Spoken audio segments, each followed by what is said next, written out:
इंद्रियों को किसी न किसी कार्य में लगे रहना चाहिए, और यदि वे भगवान की दिव्य प्रेमा भक्ति में नहीं लगी रहेंगी तो वे निश्चय ही भौतिकवाद में लगना चाहेंगी।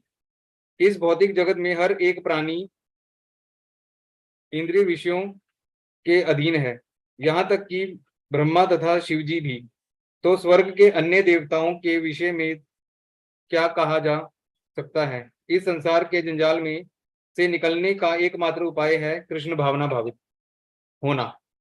शिव ध्यान मग्न थे, किंतु जब पार्वती ने विषय योग भोग के लिए उन्हें उत्तेजित किया तो वे सहमत हो गए, जिसके फलस्वरूप कार्तिकेय का जन्म हुआ।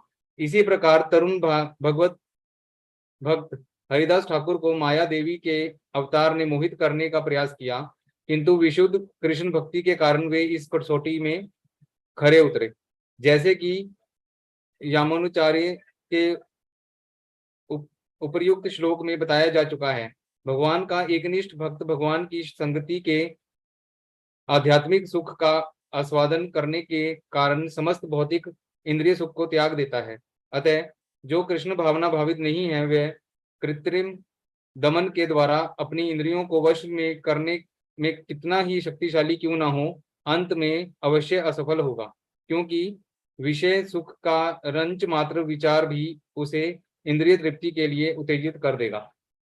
तो इसमें बेसिक सबने ये समझ लिया कि, और सबको समझ में भी आ गया। बेसिकली इसमें प्रभु जी यही बताने की कोशिश कर रहे हैं कि जो हम जैसे 5 इंद्रियों के वशीभूत रहते हैं हमेशा, और अपना मन भी उनमें ही संलग्न रहता है। तो अगर हम कृष्ण भावना भावित रहेंगे तो हमारा मन और हमारी इंद्रियां भगवान की प्रेमा भक्ति से या भगवान की दया से या उनकी कृपा से हम इन इंद्रियों के माया जाल में नहीं फंसेंगे। लेकिन अगर हम कृष्ण भावना भावित नहीं रहेंगे तो ये इंद्रियां हमारा हर वक्त हमें नीचे गिराने के लिए तैयार हैं, तत्पर हैं। और इस श्लोक में यही बार बार समझाने की कोशिश कर रहे हैं कि हमें अपने आप को कृष्ण भावना भावित में ही रहना चाहिए। और जैसे हमने स्टार्टिंग में भी सब जो इस्कॉन से रिलेटेड है सब जानते हैं कि हमें एसोसिएटेड रहना चाहिए भक्तों के साथ, शुद्ध वैष्णव भक्तों के साथ। हमें फूड भी वैष्णव ग्रहण करना चाहिए प्रसाद लगा के भगवान जी को, और हमें लिटरेचर और बुक्स अच्छी पढ़नी चाहिए। तो और हमें ए बी सी डी, और हमें डी से डिवोशन, डी से अपने अपने आप को सरेंडर करना है भगवान को। तो अगर हम ये चीजें नहीं करेंगे तो हम 100% है कि कोई भी पर्सन इंद्रियों के वश में होकर अपने आप को कभी भी गिरा सकता है, चाहे वो कितना भी भक्ति में लगा रहे, चाहे कितना मर्जी वो लगी अपने आप को दिखाए कि मैं भक्त हूँ। लेकिन अगर वो इंद्रियां और मन से कृष्ण भावना भावित नहीं हुआ तो कभी भी इनसे इनके वशीभूत होके वो गिर सकता है। तो जो मेरे को अंडरस्टैंडिंग हुई इस श्लोक की वो यही हुई कि हमें हर वक्त भगवान का चिंतन करना चाहिए और हर वक्त अपने आप को एसोसिएटेड रखना चाहिए वैष्णव जन के साथ, और उनका दासत्व स्वीकार करना चाहिए। और दास भाव से ही हम अपनी इंद्रियों को और अपने मन को वश में कर पाएंगे। हरे कृष्ण। हरे कृष्णा प्रभु जी, थैंक यू, धन्यवाद, प्रणाम। आपने बहुत अच्छी कोशिश की है समझाने की श्लोक को। धन्यवाद। एटलीस्ट मैं जानता हूँ सबसे जिस तरह सब कोशिश कर रहे हैं सबको थोड़ा डिफिकल्ट लगता है, किसी ने भी पहले नहीं किया होता है। ये मान के चलिए कि मैंने भी जब फर्स्ट टाइम बोला तो मैं भी आप सबकी तरह ही घबरा रहा था, और ऐसा सारी चीजें नहीं आती जो दिमाग में हम सोचते हैं, तैयारी करते हैं। लेकिन भगवान हमारी चेष्टा देखते हैं, हम कितना कोशिश कर रहे हैं।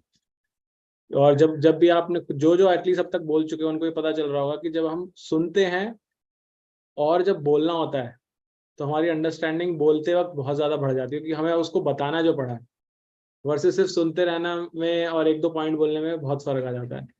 तो बहुत बहुत आपका धन्यवाद, आभार कि आपने इतनी सुंदर कोशिश की इसके लिए। इसमें जस्ट थोड़ा सा मैं और जोड़ देता हूँ प्रभु जी इसके अंदर। बहुत डिटेल में नहीं जाऊँगा क्योंकि फिर अदरवाइज भागवतम रह जाएगी। इस श्लोक के अंदर ये एक्चुअली सीरीज है श्लोक की, दो श्लोक हैं एक साथ में, जिसमें बताते हैं कि कैसे मनुष्य का पतन होता है। तो उस पतन होने की जो सीरीज है उसमें सबसे पहला जो स्टेप है वही आता है कि व्यक्ति अपने मन पे नियंत्रण नहीं कर पाता और वो इंद्रिय विषय के बारे में सोचता रहता है, उसके बारे में चिंतन करता रहता है। और जब वो चिंतन करता रहता है तो माइंड इतना ज्यादा उसमें घुस जाता है, फिर वो आसक्त हो जाता है उससे, और आसक्ति के बाद उसके अंदर काम इच्छा उत्पन्न हो जाती है उसको कि वो किसी भी हाल में प्राप्त करना है।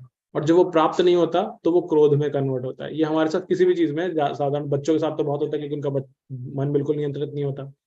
बड़ों के साथ भी होता है, हमारा मन भी इतना ज्यादा कंट्रोल में नहीं होता कि किसी चीज के लिए अगर आपको जैसे हमने पहली कक्षा में बताया था, एक प्रभु जी ने बताया था एक एग्जाम्पल, कि मान लीजिए हस्बैंड वाइफ है और वो उनकी एनिवर्सरी आने वाली है अभी 2 दिन बाद।